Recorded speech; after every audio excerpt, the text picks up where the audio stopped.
Kami tentu sebagai kuasa hukum kecewa dengan agenda sidang kali ini. Sebenarnya agenda sidang yang sebenarnya itu pada tanggal 11 April Ya. dengan agenda pembacaan keterangan Presiden. Tapi tiba-tiba dimajukan Ya. menjadi hari ini. Kami pikir hari inilah pembacaan keterangan Presiden itu. Ya. Ternyata ketika sidang, kami hanya ditawari, Ya. apakah mau mencabut perkara atau tidak. Ya. Seperti ini kan aneh. Ya. Kenapa kami harus ditawari ingin mencabut perkara atau tidak? Ya. Tentu kami tidak mau mencabut. Ya. Mungkin ada argumentasi tadi, betul, dinyatakan bahwa Perpu ini sudah berganti objek, Ya. menjadi undang-undang. Ya. Ya kami tidak sepakat dengan itu. Ya. Sebagaimana yang pernah saya sampaikan, bahwa sebuah permohonan akan kehilangan objek Ya. apabila masalah yang dimohonkannya pun hilang. Ya. Jadi perkara ini akan kehilangan objek kalau kemarin DPR tidak menyetujui Perpu Ya. dan Perpunya dicabut. Ya. Baru perkara ini kehilangan objek. Ya. Karena Perpunya selesai. Ya. Masalahnya jadi tidak ada. Ya. Kan begitu.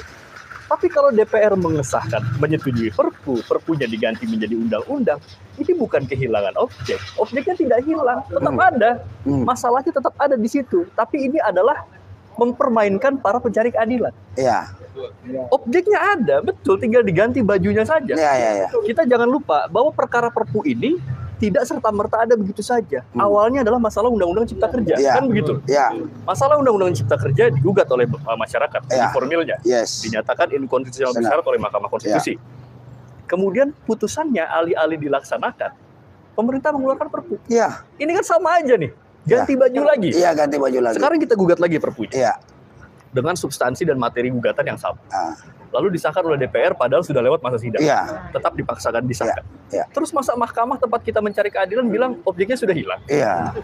Kita ini kan semua orang mengerti logika sederhana gitu loh. Orangnya ada, kelaminnya laki-laki Orangnya ada. perempuan itu urusan lain. Itu urusan lain, baju udah ganti-ganti, Iya, terserah. iya, iya, iya, Yang iya, penting kan logika kita bisa menilai bahwa objeknya masih ada gitu loh. Betul. Apa salahnya kita menganggap bahwa Perpu ini adalah undang-undang? Iya. Undang-undang adalah Perpu ini. Iya. Kalau Perpunya dinyatakan cacat formil, maka undang-undangnya cacat formil. Iya. Batalkan. Iya. Harusnya kan begitu. Jadi kenapa kita digiring untuk ditawarkan mau cabut atau tidak? Iya. Kamu mau ulang perkara dari awal atau tidak? Oh, sampai kapan ini selesai nanti? Iya. Nanti kita gugat undang-undangnya. Iya. Jalan lagi kita lama. Mulai dari tahap awal lagi. Tiba-tiba sudah putus, dikeluarkan Perpu lagi. Iya. Kita gugat lagi Perpunya. Iya. Dijadikan undang-undang lagi. Iya. Gugat lagi di sini. Mau sampai kapan masalah ini selesai? Tadi yang saya tangkap dari mahkamah adalah mereka menyatakan akan melakukan RPH, menindaklanjuti perkara ini, tapi bagaimana tindak lanjutnya tergantung kami, kata mahkamah. Iya. Bayangan saya, mungkin ini akan di NO. Iya. Karena mahkamah akan mengikuti pendapat bahwa ini sudah kehilangan objek. Iya. Tapi menurut saya lagi-lagi itu pendapat yang sangat ringkih begitu. Karena ini logika sederhana, Pak. Mahkamah harusnya menerapkan apa? Yang disebut dengan judicial activism. Ya. Tentu hakim-hakim mahkamah adalah negarawan-negarawan yang luar biasa, pengetahuan ilmu hukumnya sudah di atas rata-rata, profesor dan doktor.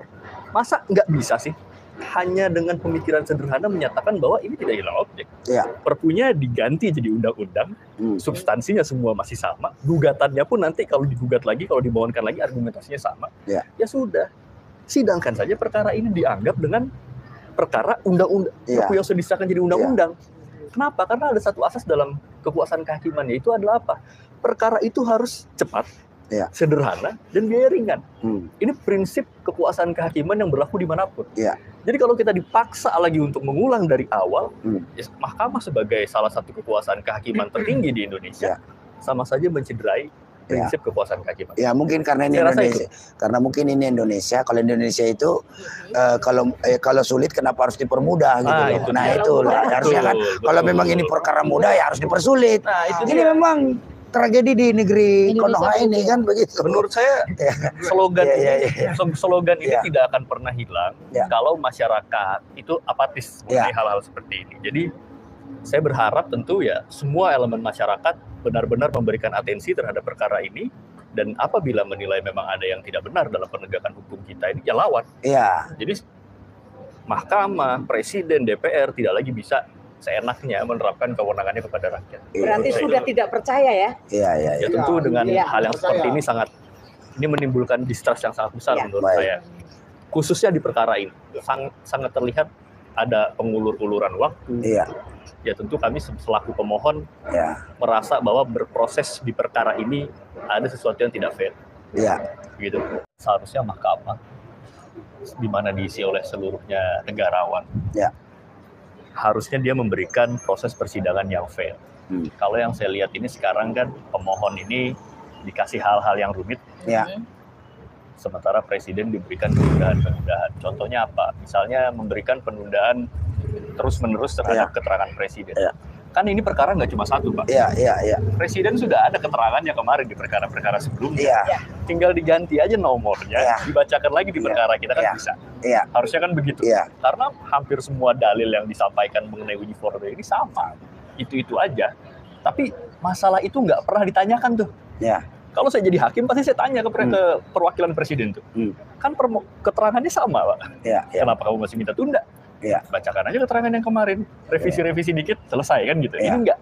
Jadi memang sepertinya dibukakan jalan yang sangat mulus gitu ya, agar Perpu ini segera diundangkan, dapat nomor, jadi mereka nggak perlu repot-repot bacakan keterangan, akan jadi inisiatif mahkamah untuk meng-NO perkara ini. Menurut saya itu suatu hal yang sangat mengecewakan bagi kita semua sebagai pencari keadilan di Mahkamah Konstitusi. Itu, Bang.